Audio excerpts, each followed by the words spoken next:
Hello friends, good evening. তো আজকে মকর সংক্রান্তির আগের দিন, আজকে কি বলে বাউরি। তো আজকে বাউরি। তো আমাদের যেহেতু চালের পিঠে হবে না, এবার আমরা সেদ্ধ পিঠে খেতে পারবো না যেহেতু দাদু মারা গেছিলো। তাই জন্য মা গুড় পিঠে আর সরু চাকলি বানাচ্ছে, আর এইদিকে বানাচ্ছে দেখো পায়েস। তো গুড় পিঠের জন্য এখানে নিয়ে নেওয়া হয়েছে সুজি আছে এখানে।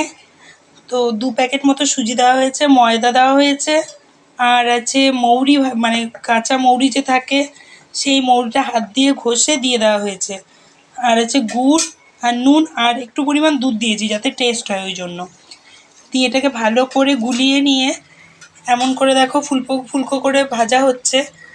আর এটা হচ্ছে সরু চাকলি। সরু চাকলি এটার মধ্যে দেওয়া হয়েছে ছোলা, ময়দা আর মৌরিটাও পেস্ট করে দাও, মৌরি, আদা, কাঁচা লঙ্কা, নুন সব কিছু দিয়ে পেস্ট করে এইভাবে দেখো এই কাঠটা দিয়ে টেনে টেনে করা হচ্ছে।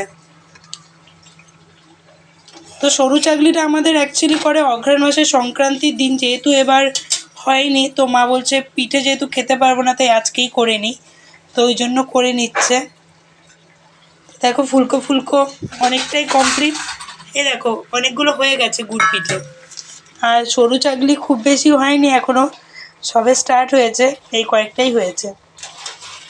তো তোমরা কে কে গুড় পিঠে সরু চাকলি খেতে ভালোবাসো অবশ্যই কমেন্ট করে জানাবে।